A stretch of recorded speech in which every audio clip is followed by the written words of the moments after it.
Good evening, everyone, and welcome to this most engaging of events at the Oxford Union. In association with the Oxford University Islamic Society, we are welcoming Professor Tariq Ramadan and Maryam Namazi to debate the key issues facing Islam in Europe today. Professor Tariq Ramadan is a professor of contemporary Islamic studies in Oxford, having formerly held positions in universities across the world. He is a persona non grata in at least 6 countries, including Saudi Arabia and Egypt, and for his challenges to undemocratic regimes. Maryam Namazi is a spokesperson for the Council of Ex-Muslims and for Iranian Solidarity. Her writing specializes in challenging cultural relativism and political Islam, which has had multiple lectures no-platformed and disrupted as a result of her views. Thank you to both our speakers for joining us here today. You are most welcome.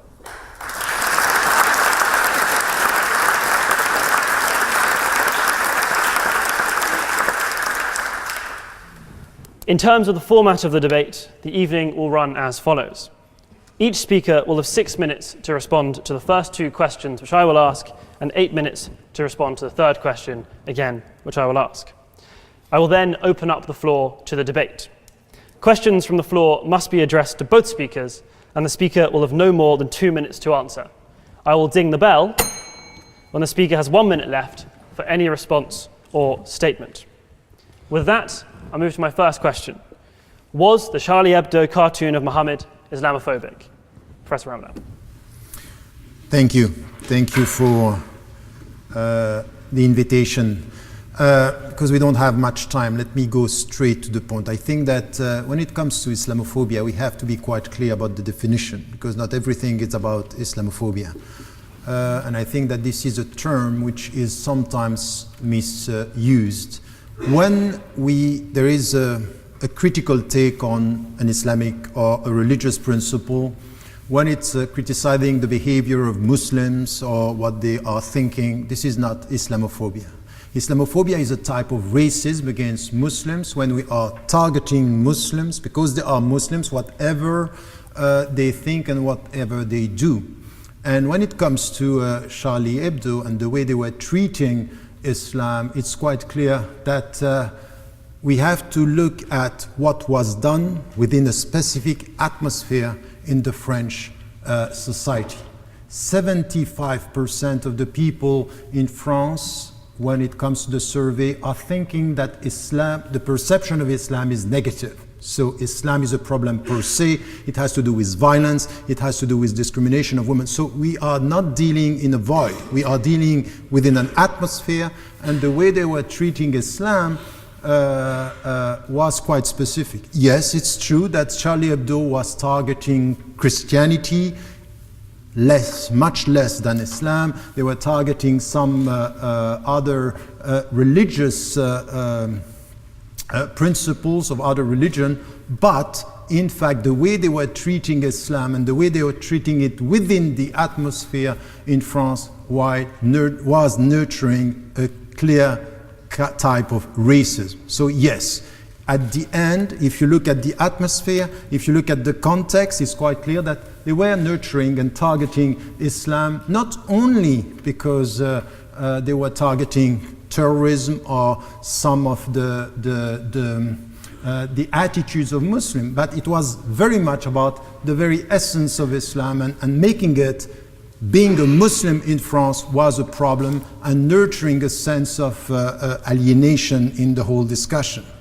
So this is one thing which is important. The second is that I was challenging them in the way they were treating, and I said to the Muslims, because I also have a problem with Islamophobia when Islamophobia is nurturing with Muslims a victim mentality. It's just to be on the defensive, so this is why I was saying you take a critical distance with this, you don't react to that.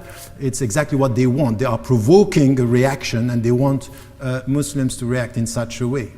But at the same time, I was challenging the people of Charlie Hebdo by saying, what you are doing with Islam, targeting this population and targeting the people who are marginalized into the society and creating an Islamic problem within the society, this is in fact a way of creating a type, you are nurturing racism, even though per se the caricature or the cartoons are not Islamophobic. Within this atmosphere, this is exactly what you are doing. So this is your responsibility. This is what I was telling them, and I think it's problematic.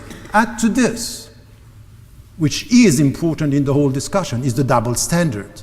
Because the way they were dealing with Islam, you had exactly the same Charlie Hebdo. When Sine, who was working with Charlie Hebdo, did something about the son of Sarkozy and mentioning the fact that he was a Jewish son who will succeed because he is a Jewish son, within 2 weeks he was fired.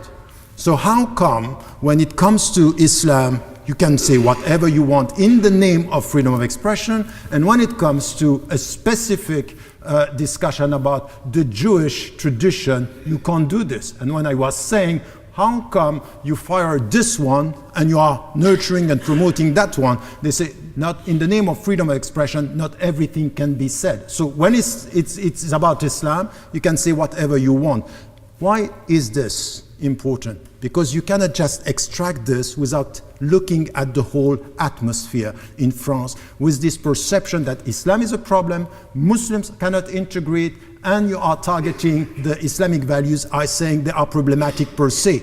So as the Islamic values are problematic per se, it means that Muslims are a problem within the French society, and then this is racist. So at the end, looking at the whole picture, yes, this is a kind of Islamophobia to which we have to respond by saying, that's fine.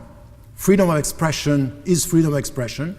We have to promote it, we have to protect it. This is what I said from the very beginning, but with a consistent take on everything. If you are for freedom of expression here, you have to be for freedom of expression there, for all the citizens exactly the same way, and then you also have to take into account so this is 1 minute? Okay, you have to take into account the atmosphere that is within the society. A last point here, which is also important, is the way the people from within Charlie Hebdo were dealing with the issue. It's as if, in fact, they knew that by provoking the reactions, they were having this kind of exposure within the society. And I was telling them, if you are serious about freedom of expression and not only provoking and making money of the whole process, because you also have a book was written about what is behind the scene, in which way everything which was done was creating this kind of controversy, and they were making money out of it.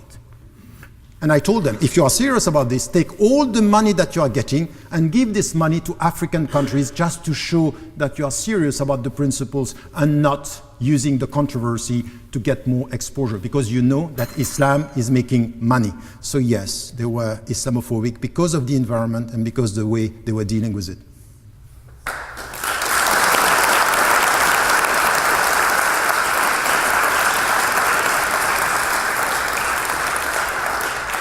Thank you very much for that, Professor Ramadan. Mariam Namazie, was the Charlie Hebdo cartoon Muhammad Islamophobic?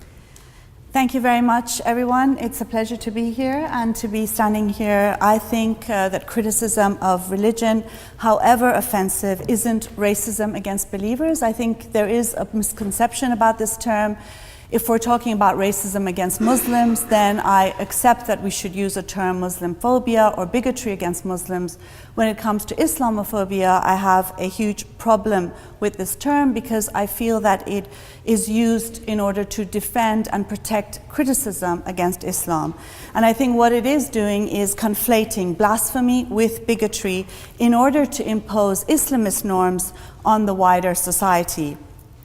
Charlie Hebdo's cartoons of Muhammad, Islam's prophet, are no more bigotry against Muslims than its covers poking fun against Christian or Jewish gods, prophets, rabbis, clerics are bigotry against Christians and Jews. In Iran, in Saudi Arabia, in the Islamic State, critics of religion are often faced with accusations of blasphemy and apostasy for very similar things. Here in Europe, they are accused of Islamophobia. Accusations of Islamophobia, in my opinion, are used to scaremonger people into silence rather than out of a concern for minorities, as if minorities, like myself, do not have the right to criticize religion and Islamism, which is the religious right wing. In fact, someone like myself, an atheist of Muslim heritage, is a minority within a minority and needs the right and possibility to be able to criticize Islam without accusations of Islamophobia. Essentializing and homogenizing Muslims and equating them with Islamists, which I think is what this term actually does, reduces masses of people to fanatics who are more concerned with cartoons than with murder. It's like equating Christians with the KKK or with Pegida. Calling Charlie Islamophobic, in my opinion, sees dissent and blasphemy through Islamist eyes, an offense that must either be censored or punished by death, whether it's by Sharia law in countries ruled by Sharia or via the Kalashnikov if it is here in the West. Charlie Hebdo belongs to an anti-clerical and satirical tradition that is not the sole domain of the West. For example, we have the Azerbaijani weekly magazine Mollah Nasreddin, which was founded in 1906, which similarly poked fun at Islam.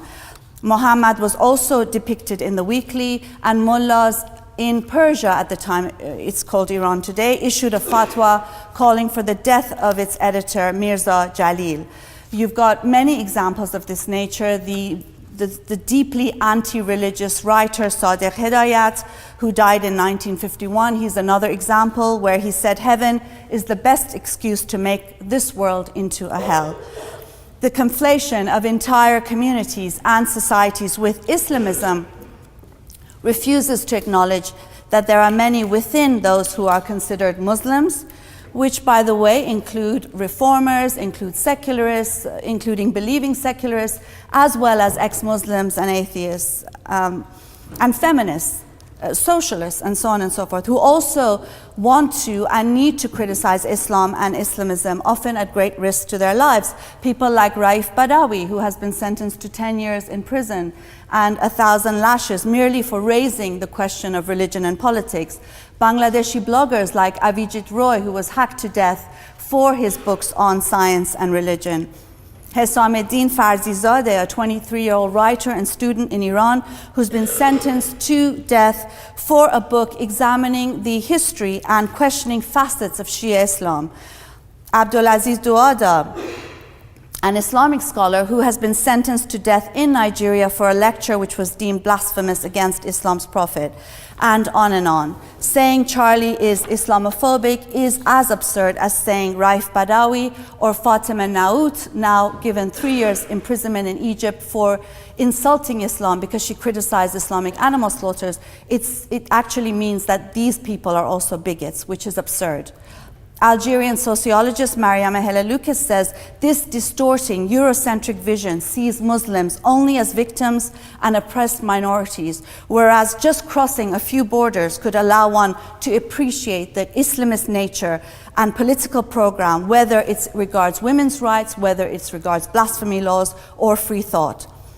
As Women Living Under Muslim Law says, this movement's main target is the internal democratic opposition to their theocratic project and to their project of controlling all aspects of society in the name of religion, including education, the legal system, youth services.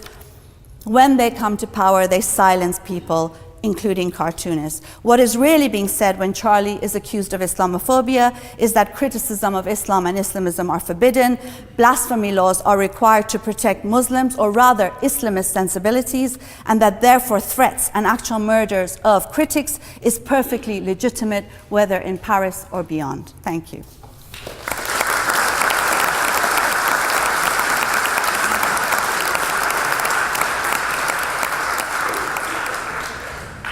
Thank you very much for that. We now turn to our second question, which is, has your opinion of saying Je suis Charlie changed over the past year? Mariam, you have 6 minutes. Okay. I was Charlie 6 years ago. Today, Je suis Charlie, and I will always be Charlie. Here's my badge saying so. Saying one is Charlie has never meant approving everything that has been said and done by Charlie, though I must admit that I do approve of much of its left-wing, anti-racist and anti-clerical satire. I think poking fun at religion and blasphemy in the age of ISIS, when one can be killed for it, is a historical task and necessity. This is one of the main reasons why I founded something like the Council of Ex-Muslims of Britain, to break the taboo that comes with questioning and leaving Islam, and to challenge Islamists who strive to deny us the right to think and speak freely, including in secular societies. You don't have to like Charlie or any acts of blasphemy to defend the right to blaspheme and free expression. That is what, in my opinion, Je suis Charlie means. Think about it for a moment. Charlie cartoonists were killed in broad daylight, in cold blood, merely for their cartoons. Those who refused to stand with them imply that they got what they deserved. They should not have been killed, but what did they expect? This culture of offense and accusations of Islamophobia are smokescreens. They serve to legitimize Islamist terror and violence and to blame the victims. Islamism's a far-right political movement that has murdered innumerable Charlie Hebdos over several decades across the Middle East, North Africa, and Asia, including many Muslims who have dared to speak or mock or just live 21st century lives prohibited by the brothers. Being a woman, being a free thinker, being gay, being unveiled, improperly veiled, being an atheist, going to school, laughing out loud, driving a car, having sex that is not religiously prescribed, falling in love, dancing, all of these offend them, and violence to all this is their usual response. Calling for civility, censorship, silence, or respect for the offended is merely heeding the Islamist demand for blasphemy laws at the expense of dissenters. So yes, I am Charlie, and I am also the many Muslims, ex-Muslims and none, who criticize and question Islam day in and day out, and criticize Islamism day in and day out across the globe at great risk to themselves. Mr. Ramadan says he is not Charlie or Paris. Instead, he says he is those who are under investigation. That I show solidarity with the cartoonist murdered for blasphemy, and that he shows solidarity with those under investigation is telling enough. As Algerian sociologist Mariam Helaloukas says, in all of this, terror itself has been disappeared from the discourse. It loses reality. It becomes just an illusion. It's conjured away, and all that we are left with is blaming the victims. The refusal to be intimidated is the greatest challenge faced by today's generations, a generation which is global, hyper-connected, confronted by instantaneous and worldwide exchanges of ideas between internet users of different religions and temporalities, says writer Caroline Forrest. The rules we are at present putting in place will determine whether we live in a world of violence and terror or a world of emancipation. It must be clear to all the yes but will lead to a society where religion will once more be taboo, where believers will be more privileged than non-believers, where majority religions will take precedence over minority ones, and where intimidation and violence will have won. The group that says, I don't agree, but I shall fight for your right to say it, will, however, create a world where people are able to engage in dialogue despite their disagreements, where believers and non-believers are equal, where all religions are considered equal, where we can laugh at our fears and stand united against those who promote violence. There is no other alternative. We either stand firm or back down. Those who think that by backing down they will avoid war are making a serious mistake. The war has already begun, decades of war against our free thinkers in the Middle East, North Africa, South Asia. Only courage will restore peace. Thank you.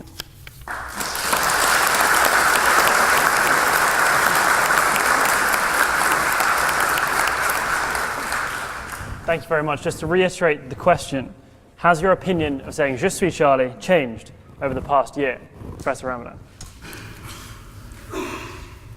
Thank you. Look, I have been listening to the two talks, and I have a problem, because there is a great deal of emotional statements and confusion. Confusion because you are talking about what is happening in Muslim majority countries, you come back to the reality here, and at the end, all this is putting you, quite paradoxically, in the state of the victims.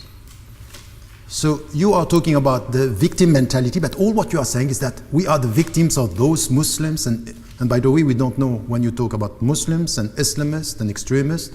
So at the end, they are all the same, apparently. And confusion is not helping. And the emotional take is not helping as well. And I think that when you are talking about Muslims playing the victims, you might ask yourself if you are not playing the victims in the whole way you are putting the question. Now, about the Je suis Charlie. Straight after what happened, I was asked in Switzerland, are you Charlie? I said, no, I'm not. I'm not Charlie, and then I explained my position. And please, don't reduce what I said with the way you put it right now. Because the starting point of critical debate is accurate quotations. And what I said is, if you mean by Charlie that we have to promote freedom of expression and the right to say whatever you want to say, I said it much before in the 90s and even when the cartoon controversy started in Denmark. Say, take a critical distance, say whatever you want to say, I'm not going to react, I don't react to provocations, and I don't like what you are saying, but you are free to say it. So if you mean by this being Charlie, that's fine. But if you mean by being Charlie that I'm supporting this kind of silly sense of humor, targeting the people, I'm not Charlie, and this is my right. So if you are putting me in a situation that I don't have the right to say, that's a sense of humor that I don't like, in fact, you are taking my freedom of expression by saying you have to be for Charlie, or you are an Islamist, a radical, and you are putting yourself now in the situation of being the victims. So it's the other way around. At the end, you are the victims and I am the aggressor.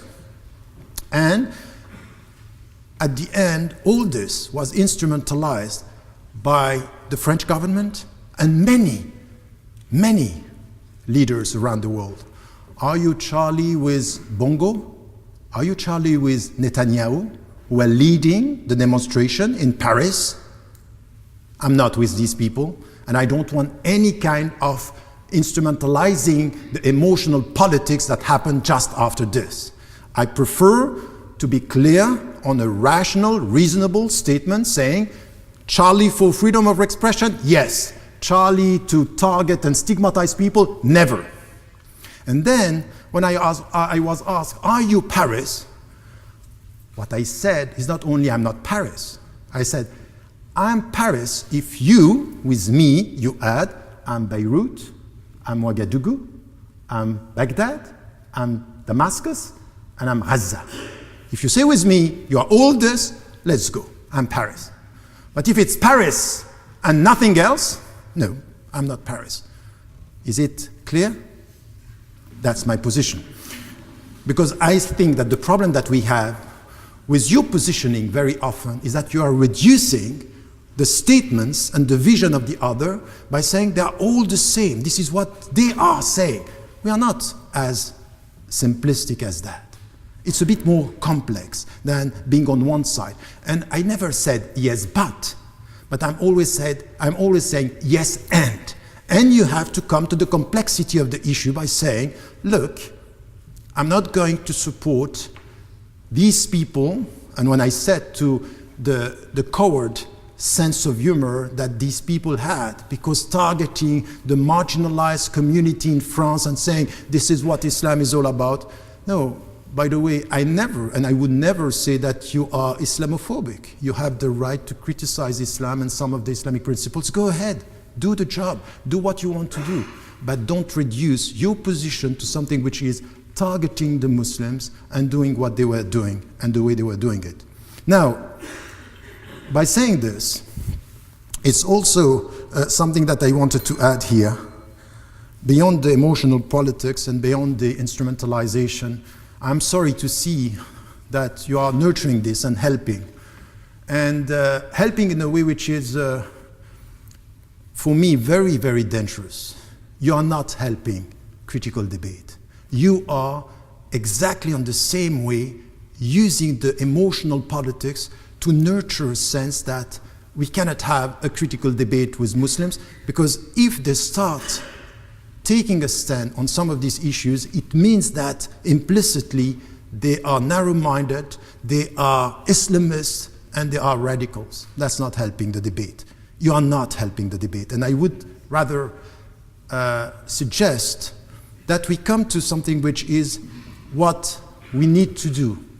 I'm talking to Muslims around the world by letting them, pushing them to say, we need a critical thinking. And if you criticize Islamic principles, I will never, never reduce this to Islamophobia. But I don't want, we take a stand, to have people, every time we say we don't like it, it means because you don't like it, you have a hidden agenda or an Islamist understanding. I think that this kind of binary vision is the starting point of dogmatic mind. And you know what?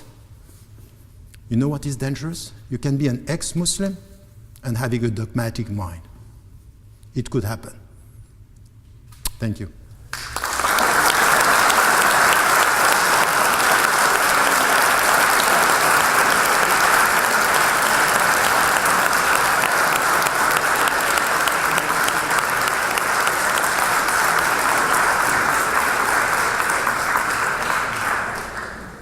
Thank you for your responses to that question. We now move to the final question from me, which ties in nicely to what you were saying.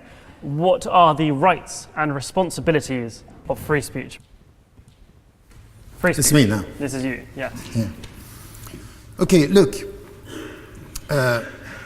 Once again, I don't want to repeat what I said, but still I have to start with this. The starting point, and I would say, because you were speaking about Muslim majority countries and the West. My take on what is happening in the West as well as at what is happening in Muslim majority countries is that we need to be clear.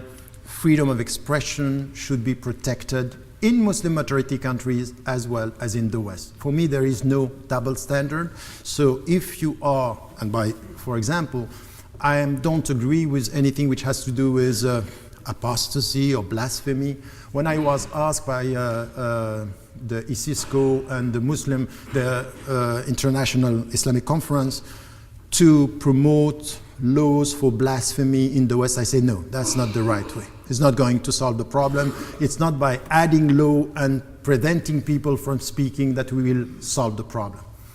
So freedom of expression should be protected here, and all the situations you mentioned, I think that Muslims should be quite clear. We have to be critical with dictatorships. We have to be critical with Muslim majority countries by saying what is happening in Pakistan, what is happening in Saudi Arabia or in Qatar. I took a position which was very clear on the poet who was jailed because he was criticizing the government. I think we have to be clear on this. Freedom of expression is a right. It should be a constitutional right, and we have to protect this in Muslim majority countries as well as in the West. And for the Muslims, and especially in the West, they have, this is what the way I was putting it, and I started talking about this in Denmark when I was there 1 week after the cartoon controversy started. I said to the Muslim, this is my sentence, the phrase I put it, take an intellectual critical distance. Don't react to this, just say you don't like it, but this is part of the debate in France or in Denmark or in Europe. To the point that what we have to acknowledge is that in France, as well as in Denmark, and then in the Netherlands, and even here in this country, in the UK, the Muslims, when they are dealing with criticism, their reaction is in majority quite reasonable. They are not today. It's not the same as when it happened with Salman Rushdie. And by the way, my position in Salman Rushdie was to criticize the Iranian fatwa by saying this is not a religious fatwa, it's a political one, and I don't agree with this. He has the right to express himself. This was my position. So don't reduce our criticism of a way of using freedom of speech as being completely against freedom of expression. So I think that this is something that we have to nurture everywhere. And to be critical with what is done in the name of Islam in many Muslim majority countries. That's the starting point of the discussion. So I'm not going to promote freedom of expression in the West and keep silent with the lack of freedom of expression in Muslim majority countries, from the Gulf state to our allies here, because very often we speak about freedom of expression, but many are silent when they are dealing with dictators which are our allies. That's the reality. Gulf states are the allies of the West, so we don't speak about this, we don't care about what is happening to the people who are in jail, in political terms as well as in intellectual terms, because it also has to do with politics. Having said that now, I also think that in this I'm following Gandhi when he first got the Charter for the Universal Declaration of Human Rights. He responded by saying, my mother told me that with every right you have, there is a duty. And I think that, yes, when we are in a pluralistic society, and you look at this room, people are coming from all over the world with different backgrounds, different religions. I think that you have the right to speak the way you want, but you also have some responsibility in the way you use your rights. And this is where I think that there are things that are legally possible, but ethically silly.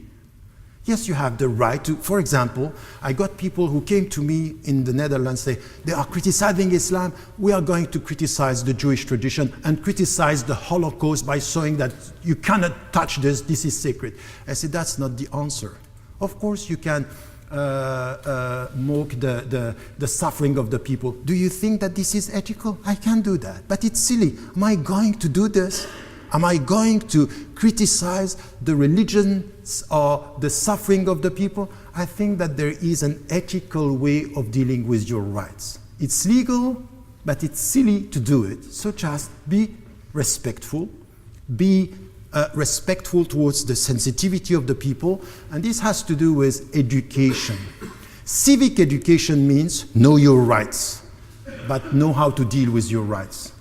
You have the right to insult, but don't do it. You have the right to mock the people, but don't do it. Don't do this because it's not helping us to live together. So pluralism is not only about an accumulation of rights, it's also an understanding of our civic responsibility towards our fellow brothers and sisters in humanity and our fellow citizens. So when, for example, I was dealing with the people in Charlie Hebdo, I said, it's fine, you can do it, but do you think that this is sensible? Do you think that this is this is going to help us to live together?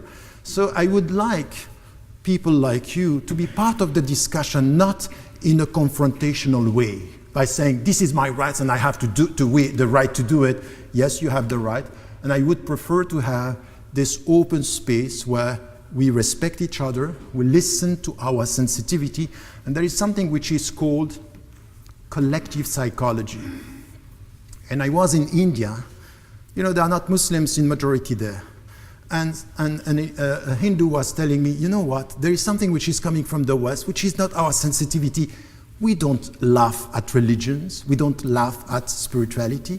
And he was telling me from a religious background. I think that this is also part of our living together. We should listen to this. We should know our responsibility towards this. So I would say that the right civic culture in our societies, and I'm also saying this for Muslim majority countries, has to do with protecting the rights, the freedom of speech. And by the way, there is also something which you have to say, and we have to repeat this. There is nothing like absolute freedom of speech. Nothing in any society. There are things that you can't say, and racism is not acceptable. Insulting and slander, this is illegal. So we have to have a framework within which we are working. Within this, we don't need more law, we just need more education. So, you know what? Being obsessed with your rights could be sometimes very arrogant and nurturing ignorance of the other. I would prefer more education about the knowledge of the other. And I know something from my life. I traveled a lot. The more I know about the people, the more responsible I am with my right to speak. It doesn't mean that it's censorship. It's just sensitivity, respect, understanding. The more you travel, the more you are very cautious with, of course I can say it, but I know that it's going to hurt you And living together doesn't start with hurting the people. It starts with more education, more knowledge. Your rights are your rights, but the way you use them is also something which is essential. And I would tell you something, which is the great majority of the people agree with this. They agree with this quite naturally. They get a sense that, yes, you can say it, by why.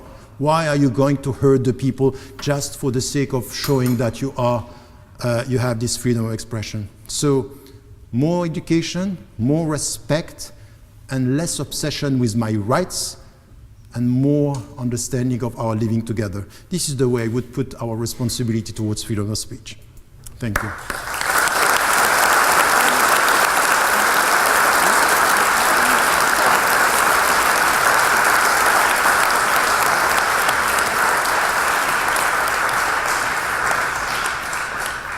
Thank you for that.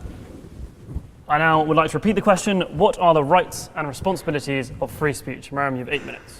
Yeah, I mean, I think when we're talking about the rights and responsibilities of free speech, there is no R or we. You don't represent all Muslims, and I don't represent all ex-Muslims and atheists. Obviously, there are differences of opinion amongst every group and community.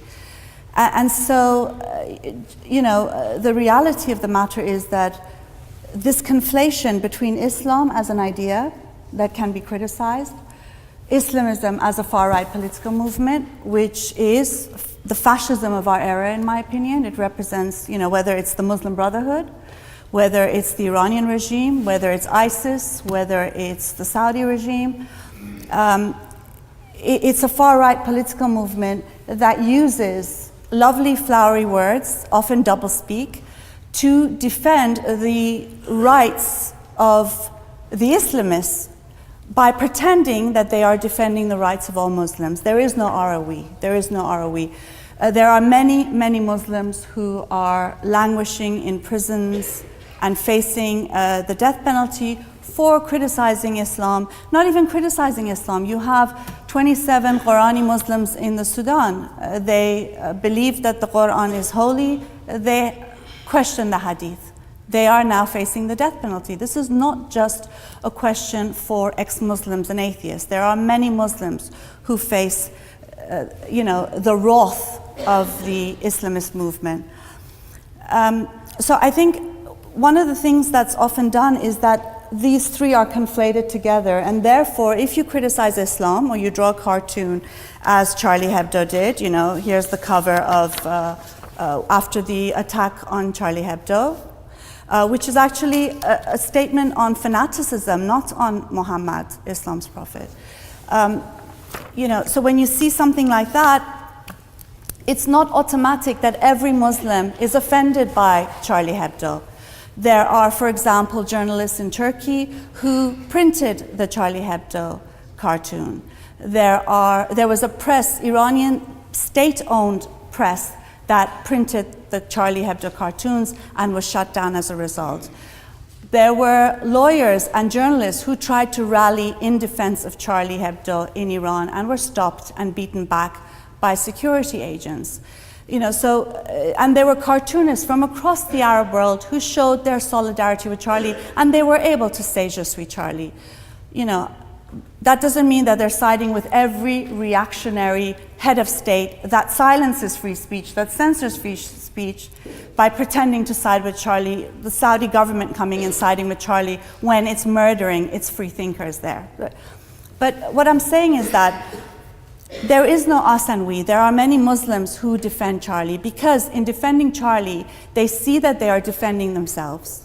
Because if Charlie cannot criticize Islam in the secular West, what chance do people have who are defending the right to speak in countries under Sharia law, in countries under blasphemy laws, in countries under apostasy laws? 14 countries punish apostates to death. 20 punish blasphemers to death. This is not, just to talk about racism. Racism is huge, and don't forget, it affects all of us, including ex-Muslims. Do you think the racists and fascists can distinguish between any of us? They can't even tell a Sikh from a Muslim. We're all the same to them. We're the other. We're the uncivilized, savage hordes trying to take over and Islamicize their white Christian Europe. We're all treated that way. I am often labeled an undercover jihadi merely for saying that you cannot equate all Muslims with Islamism. Many Muslims are free thinkers and secularists and have stood by me and defended my right to speak at risk to their lives. To say that this is, I'm bringing in the Muslim majority countries and we're talking about Europe. Look, you know very well the Muslim Brotherhood travels all over the world because it sees Islamism is a global movement. The violence is global. It affects people in Nigeria, in Mali, in Cameroon, in Iran, in Saudi Arabia. Mosques are blown up by the jihadis. Schools are blown up by the jihadis. And not only just the jihadis, Sharia law discriminates against women. There are many women, Muslim women, fighting against discriminatory family laws, against gender segregation, against compulsory veiling. You know that. That is the reality for many people. So to say that we can't bring these two together, or that saying that is emotional, I think misses the point. I think there are many in this country that benefit from pretending that Muslim equals Islamist. They don't. In my opinion, they don't. And I have many family members and friends and people who are struggling with me against Sharia law for Raif Badawi's freedom, as well as against gender segregation at universities here in Britain, who are also Muslim. There is no us and we. This is the problem with identity politics. You think to defend the rights of people, you have to defend Islam and Islamism. No. You have to defend political and social ideals for equality, for freedom of expression, and that includes defending the rights of Muslims and ex-Muslims. I'm sorry, can I ask for just a I'm sorry, if I can just finish, and then to say that, speaking of this reality, this violence, this indiscriminate violence against countless human beings for decades, there are mass graves in Iran of generations that have been slaughtered by this movement. There are generations slaughtered in Algeria, in many places. To say that these are emotional recountings of things is unfair. And to say that you're playing victim when you say this is also unfair. My point is that these are not victims. I am not a victim. I am someone who is a dissenter and who resists. And I think it is important to remember that this is not just about Charlie. This is about the resistance and dissent of many of us in Muslim majority countries and right here in Europe that are only merely asking for the right to speak. This is not about targeting a minority. We are also, many dissenters are minorities within minorities. And racism is not the only context. Fundamentalism is too. You cannot conjure away the jihadi violence and terror. You cannot conjure away Sharia laws and its effects on millions of people because you want to only focus on racism. Racism is important. We have to fight it. You cannot ignore it.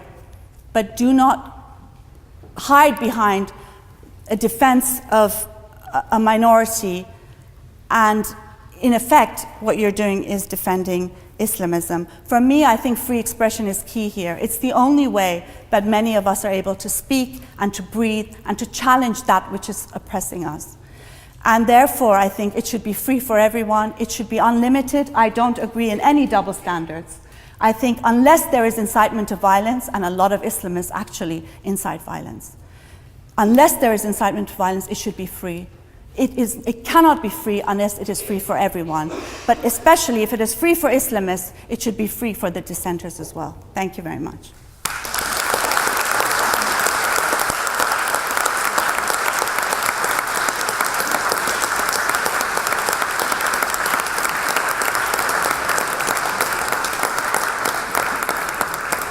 Before we move to questions from the floor, Professor Ramadan, would you like to respond to that? And then, Mariam, you will have a chance to respond to you. Yeah, I had a question, because there are lots of implicit things that are in your talk. You keep on repeating Muslims and Islamists. So you will just respond to this question.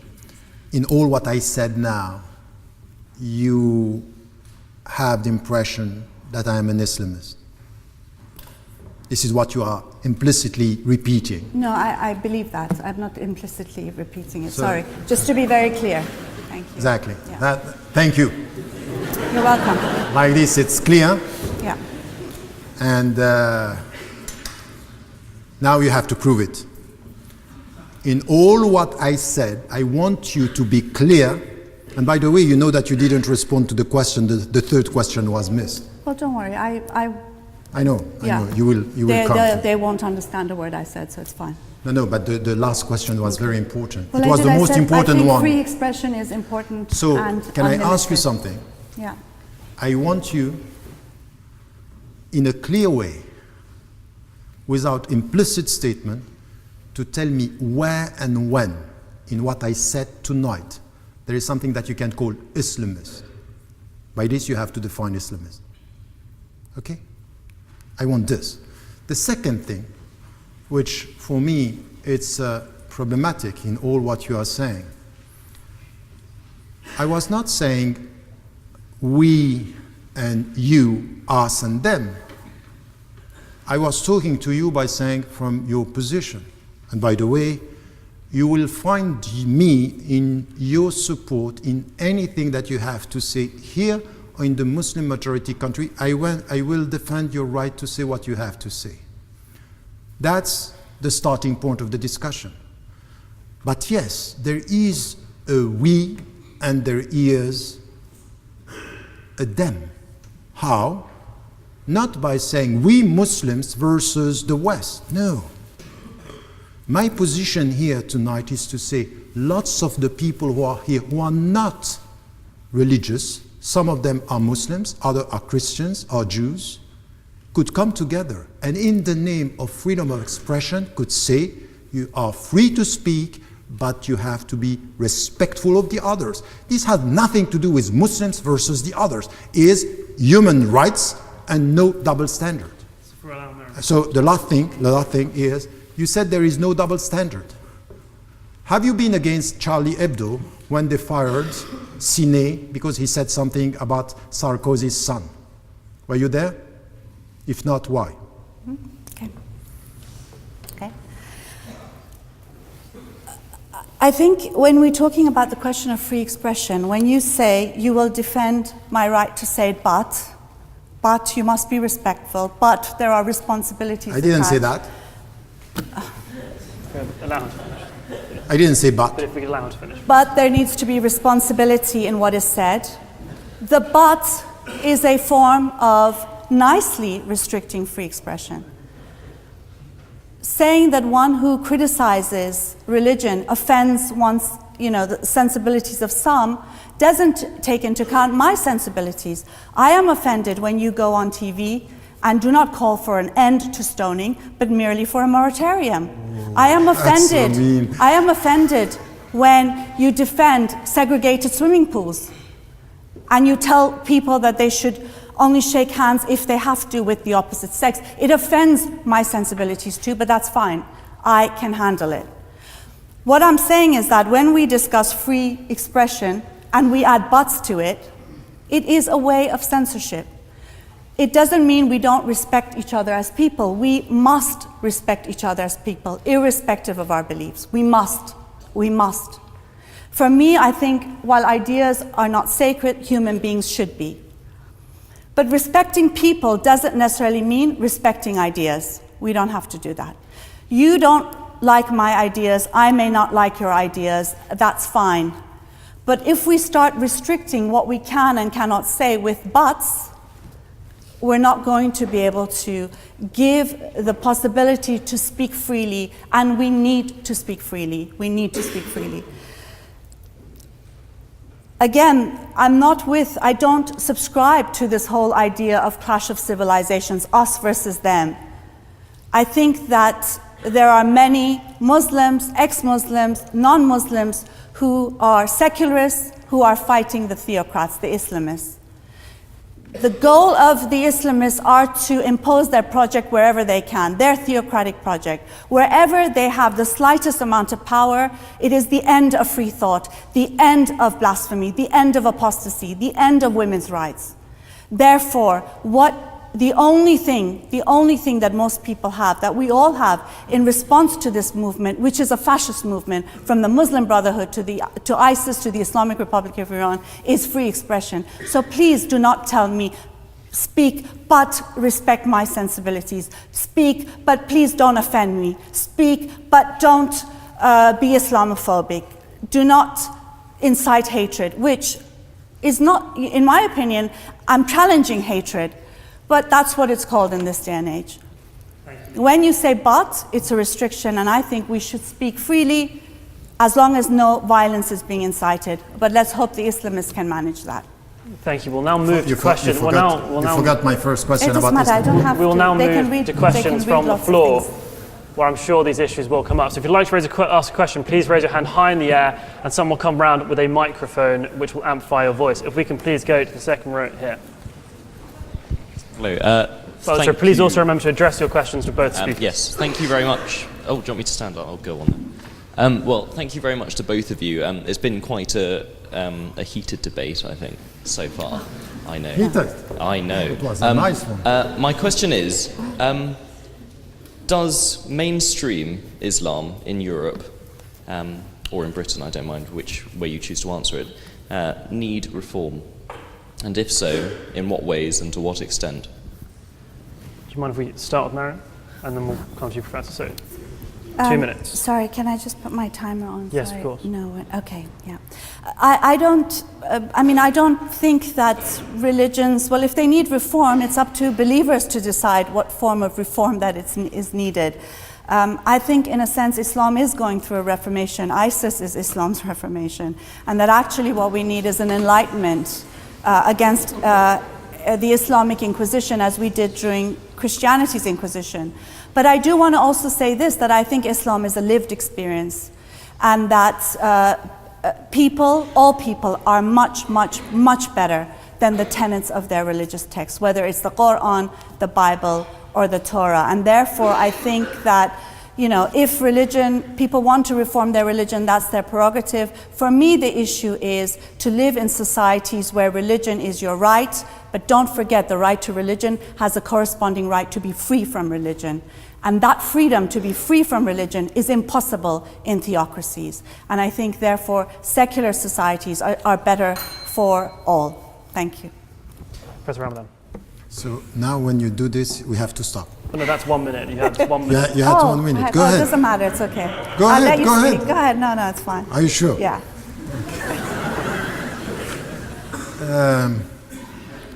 Can I take her minute?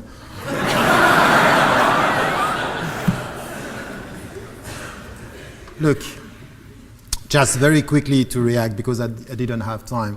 You quoted me in a way 3 times. The 3 quotations are wrong, and that's not fair. So, because what you said, I never said it, and not in that way. For example, to say if a woman doesn't want to go to a swimming pool, she should have the right to go wherever she wants, is not the same as promoting segregation. That's not exactly the point. So don't twist my things and don't smile at this. Just be clear on the quotation. So on this, in what you are saying, I keep on repeating that Islam doesn't need reform, but Muslim minds need reform. They need to reassess the interpretation. And by the way, not only in the West, I don't know why we have to speak about the UK or do we speak about Europe. Throughout the world, we need to have a reassessment of the way we are reading the scriptural sources, in the way we are dealing with the world. And I say yes, there is no doubt that Muslims around the world are facing many crises. One of them is the way they are reading the scriptural sources. And this is an internal debate. For example, to say what I said before, the right for people to be critical towards Muslim values and Muslim practices, this should be something which is open. It's not in Muslim majority countries. And by the way, not only for the people who are criticizing Islam. I want to see, I'm not an Islamist, but there is something that I'm going to protect as long as I am alive.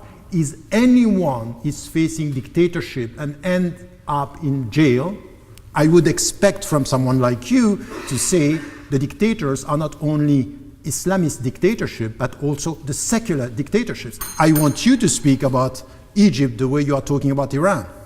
Sure. Sure. Yeah, I agree. You're right. Yeah. Good. We will now move to another question. So, can we please go to the member in the third row back here? Thank you. Very confused in a lot of ways by what's been going on, because what this whole thing about Islamism and Islam, you know, this kind of difference between these two things. I mean, for most of us who are witnessing all this going on, what Islamism is a kind of violent version of Islam. That's what it is. It's one that will go and kill a Charlie Hebdo, whereas another Islam person might say, no, I'm sorry, I'm not going to actually murder the people, you know.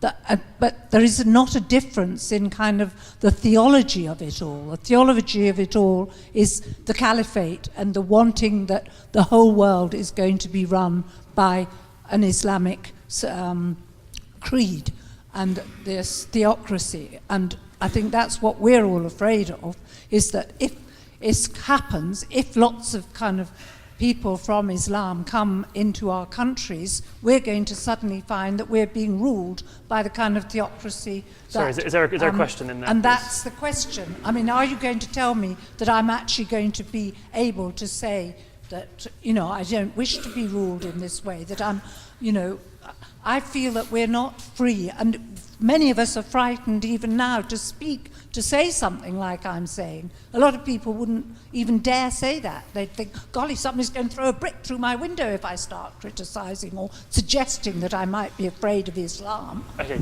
thank you. Professor, would you like to respond to Yeah. that? Thank you for your question. Quite quickly about this question. The starting point of our discussion is for you, because I can understand that you have perceptions and understanding Islam and Islamism, and with such talks, it's clear that it's very confusing, because the starting point of what some are doing is to avoid defining the terms. So, okay, that's fine. If we could let Professor Ramadan make his point. He's got 2 minutes. Thank you. Please continue. So we start again the 2 minutes. Well. So, my point is to say when it comes to Islamism, we have to be very, you know, what we call political Islam is there are so many trends and so many different ways of looking at political involvement. So the starting point is not to confuse. You cannot put, as it was implicitly and quite explicitly done, the Muslim Brotherhood to Al-Qaeda and Daesh in the same box. That's simply wrong. In any first university class, somebody doing this should do again the first year. Can we please let Professor Ramadan make his point? Excuse me. Can we please let Professor Ramadan make his point? Thank you. You know, and exactly the same. What you are saying about Saudi Arabia is we have to be very critical about the Salafi interpretation. By the way, we are quite silent in Britain with Saudi Arabia because they have money, and their money makes us silence. So we deal with it. But we are at the highest, At the highest level of the state here, we are dealing with the kings there and targeting the followers here by saying you are wrong, but we take the money from there. So there is a lack of consistency in every policy that we have coming from the West. So this is the first answer. So we have to be very specific about this. Now, when you are talking about Daesh and violence, we have to be clear that anything which has to do with violence, but you also have to listen to the great majority of the Muslims around the world saying and repeating, Daesh and the Islamic State, or the so-called Islamic State, have nothing to do with the Islamic principles. And all the governments in the West, by the way, are telling you that the immense majority of the Muslims and the European Muslims are law-abiding. And by the way, just one thing, they are not coming to your country. Many of them are at home.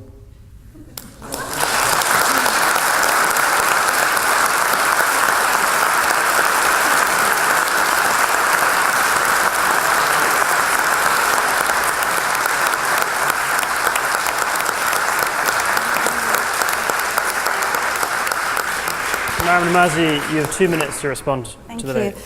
I think there are distinctions to be made. One is Islam, of course, is a religious belief. It's an idea like Christianity, like Judaism, like Hinduism. The religious right is a far-right political movement, like the Christian right that bombs abortion centers in the US, like the Hindu right that massacres Muslims in the Gujarat, like the Buddhist right in Sri Lanka or Myanmar, which is killing Muslims. Fundamentally, it's a political movement. While it has something to do with religion, it is first and foremost a political movement. And therefore, I think it's easy to make that distinction between Christianity and the Christian right. Not every Christian is burning down asylum centers with Pegida or burning crosses on people's lawns with the KKK. There is a huge distinction between ordinary believers and a far-right political movement. Yes, of course, there are distinctions between the Muslim Brotherhood, Al-Qaeda, and Islamic State, as there are distinctions with the Hindu right and within the Hindu right, the Christian right. Nonetheless, they are fundamentally the same form of movement. A little bit less fascist is still fascist, in my opinion. And finally, Muslims are people like all others. They have as many different opinions and voices as there are people. Many of those who are fleeing now from Syria, from very often Islamic states and dictatorships, are people who just want to be free. We shouldn't be afraid of them. They are just like any of us.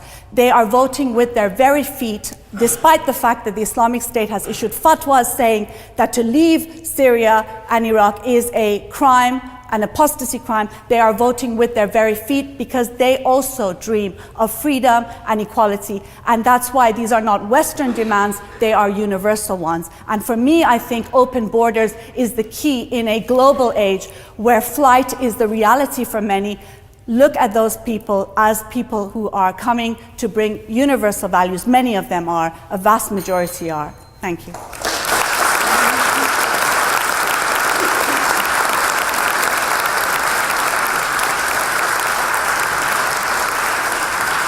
Thank you. We'll now look for another question. Could we please go to the member right at the back?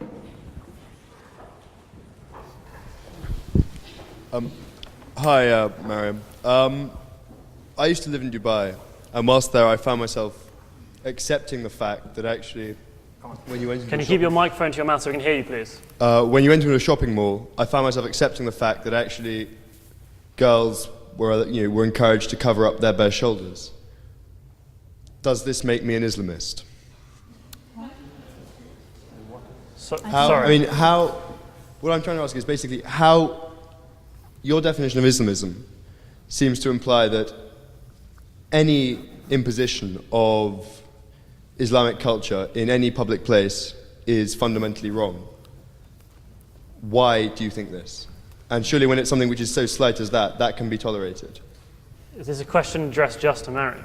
To Mariam we and then... both will answer, right? Right, yeah, both speakers will answer, but in future, can you please address questions to both speakers? Thank you. So, Mariam, please, you have 2 minutes. Yes, it's in the back, yeah. For me, I think obviously Islamism is a far-right political movement. I think there's confusion just because there is so much conflation between Muslims, Islam, and Islamism. And I think that is to the detriment of people, whatever their beliefs, within those who are considered Muslim heritage.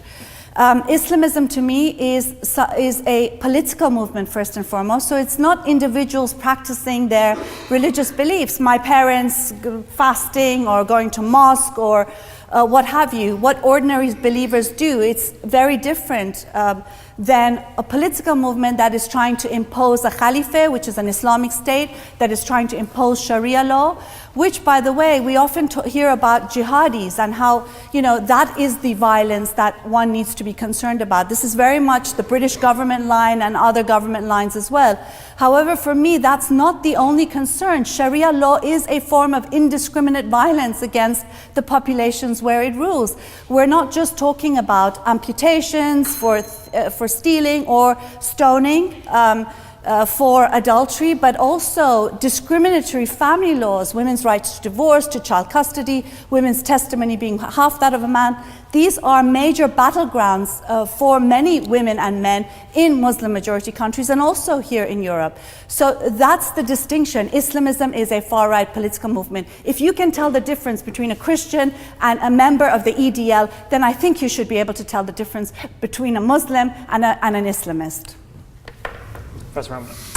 Yeah, once again, I think that the question was mainly about, again, something which is quite clear in what you are saying, is that there is a confusion in your definitions. We don't know who you are talking about. And once again, just to say Islamism is, there are two problems in what you are saying. Islamism is far-right parties, as if they are all like this, and the notion of Sharia is about discriminatory law, which I think, once again, it depends who you are talking about, how this is going to be interpreted, and once again, to reduce the concept to some implementations or some understanding, it's not fair. So I would like you to be much more sophisticated in the way you are dealing with the Islamic notions, and even with political Islam or Islamism, to the point that you can be much more consistent and much more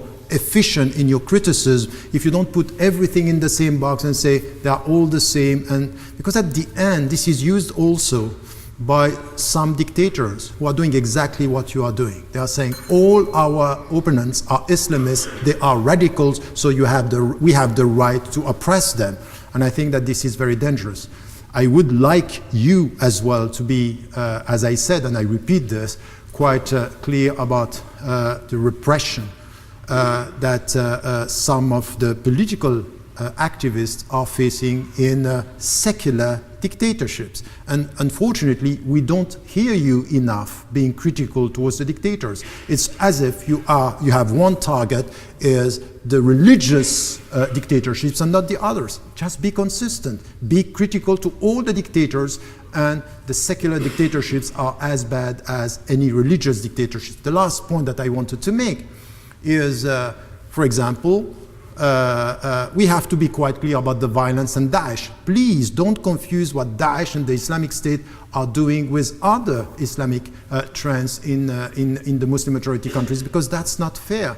I'm considered as an apostate my blood is lawful for Daesh.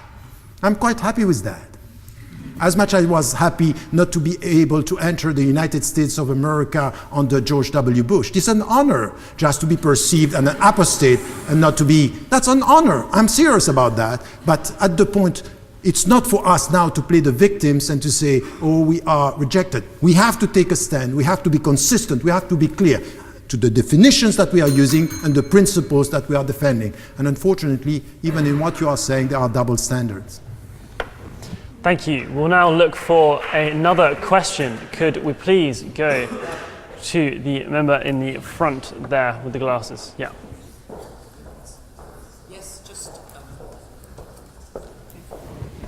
Yes, it's just a question in relation to definitions, because I understand from some of the other questions that are being asked here that there is some conflation and some confusion in relation to terms such as Islam and Islamism. Reform is another word, for example, that can be easily understood in a variety of different ways. To what extent do both speakers regard the importance of making philosophical and psychological dispositions as part of our analysis of the situation? Because psychological and philosophical dispositions are important, because I think as one of the speakers has mentioned very clearly that there are lots of things going on in Muslim majority countries which might have a psychological or a philosophical basis to them. So my question really is, when we're trying to define some of these very difficult terms, to what extent might that distinction between psychological and philosophical positions be useful in the analysis? Professor Ramadan, 2 minutes. Yes, that's a very, I'm not sure I understood the question, but what I understood is very good. I like your question. Because I think it's exactly Because what... if I just clarify, I mean, psychological dispositions would be things such as moodiness, irritability. Moodiness and irritability. So we might look at individual actors in a particular Muslim country acting and reacting to a particular political event. But a philosophical disposition would be something which looks at things which are a bit more permanent, or things which may not change or change under specific conditions. Solubility, for example, fragility. Professor Ramadan. So I think I got that. I really think that in our discussion in Muslim majority countries, and by the way, even in the West, we have to stop Islamizing all the questions. It's as if everything is under the religious frame, and we understand the people, give me your religious identity, I know how I am going to define you. That's wrong. That's completely wrong. My identity is not only to be a Muslim, and I'm saying to Muslims living in the West, as well as Muslim majority countries, stop talking about Islam. Behave as Muslims, but just be citizens and human beings and deal with the cultural dimension, the psychological dimension. So what you said, when it comes to the Muslim majority countries, and once again, even here, we have to take into account many other factors. You spoke about the psychological factor. That's very important. I'm dealing with people who have much more psychological problems than religious concern. This is one. Second, when it comes to the legal framework, this obsession that Muslims have about is it halal and is it haram, that's a problem. Because at the end, the philosophy of law, this philosophy of the whole discussion is not there. We have to reconcile philosophy, psychology, but not only this. Socioeconomic problems. Socioeconomic problems. Many of the problems we are dealing with are socioeconomic problems and not religious problems. It has to do with unemployment. It has to do, for example, we keep on repeating, you know what? We have a problem with women in Muslim majority countries and in the West. Yes, there is a problem with women, but I would tell you that today in the Muslim majority countries, as well as the Muslim community, we have a problem with men. We have a problem with men, with the psychology of how is my place, where is my place in the whole thing, because it's changing so fast that there is a problem. So I think that we have to stop being obsessed with religion and start talking about so many other factors that are explaining what is happening in the world today.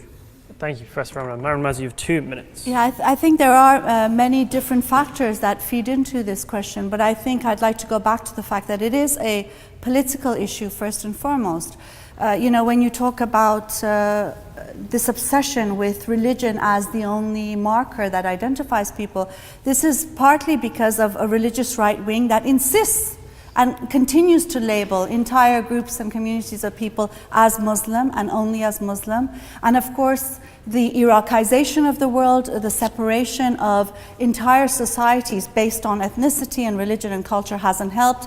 We see that in Europe too with regards to multiculturalism and the fact that groups and communities are divided into one religious identity, a homogenized identity, where making dissent impossible. If there is confusion, I think it's the Islamists who are aiding the confusion because they refuse to give a distinction between Muslims, Islam, and Islamism. And that's why these three are often conflated with each other. A criticism of Islam and Islamism is seen to be an attack on Muslims. It benefits the Islamists. I'm also against US militarism, I'm a communist, I'm against capitalism, but this talk is about Charlie Hebdo and Islamism. So whataboutery, why didn't I mention this and that, really doesn't help. I want to also say that the reality of the matter is that while these religious right movements are different, you have the Hindu right in India getting very angry when they're compared with Islamism as another religious right-wing movement. My argument is that there are many differences, but fundamentally, these are movements that are very similar to fascist movements. Thank you. We have time for one final question. Excuse me, we'll have one final question. Please keep this question short. We will go to the member in the red on the front here.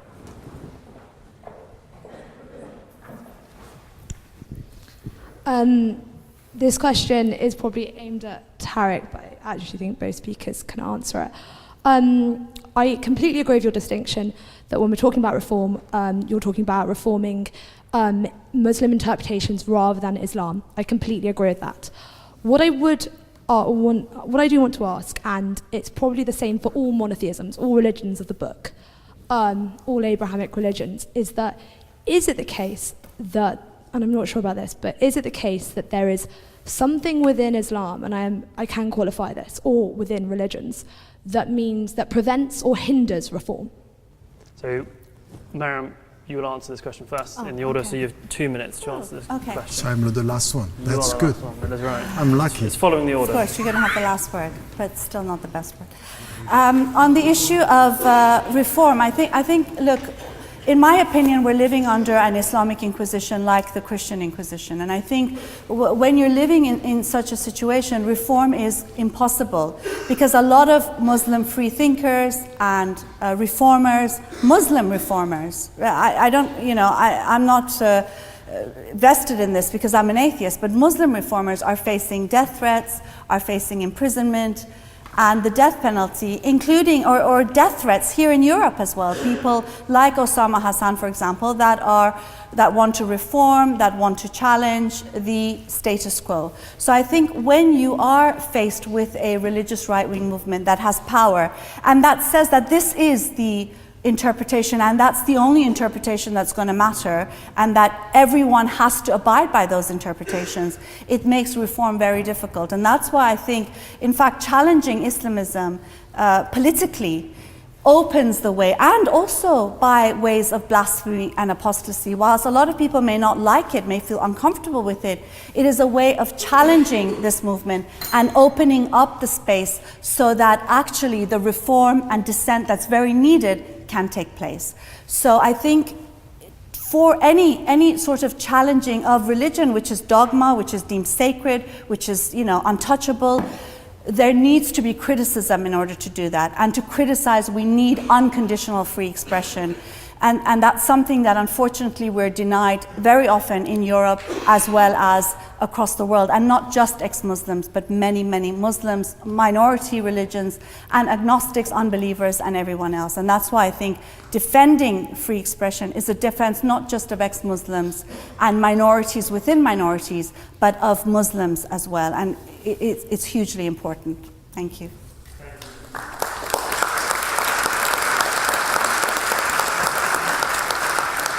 Professor Ramadan, you have 2 minutes. Yes, just to react on what you were saying right now. Again, you keep on repeating always the same thing about Islamism and about this,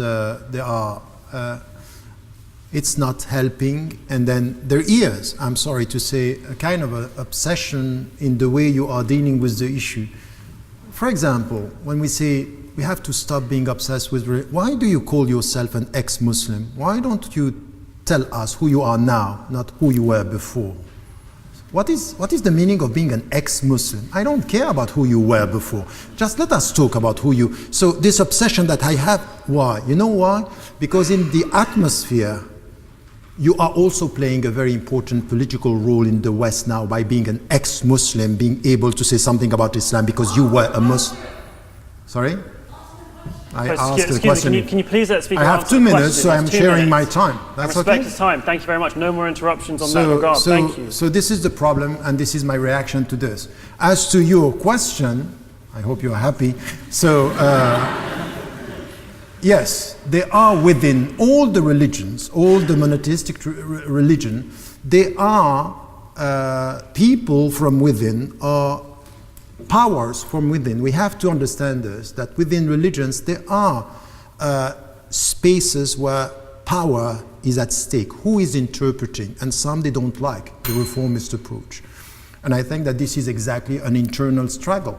I'm coming from the reformist tradition. I call for a radical reform from within, and I'm calling for a shift to the center of gravity of authority in Islam.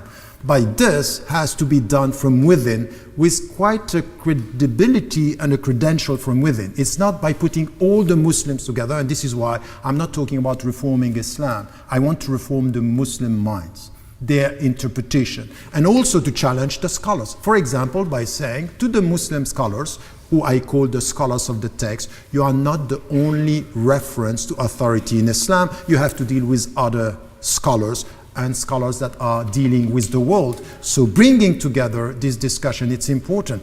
Yes, you are facing resistance, but at the end, a reform process is always like this. My point is, do it from within, step by step, challenging the questions and being able to bring to the table not only Muslims, by the way, because my last point is this one. In any religious reference, the reform is not only coming from within, it's not Muslims for Islam, it's all of us here by the questions, and this is why I'm saying this, even in the West, people of other faiths, through the questions they are putting to Muslims, are helping the Muslims to come to a new answer. So this is a process which is very important. I'm not expecting only Muslims to go for reform. It's in this two-way process that you can do it, and we need to do it.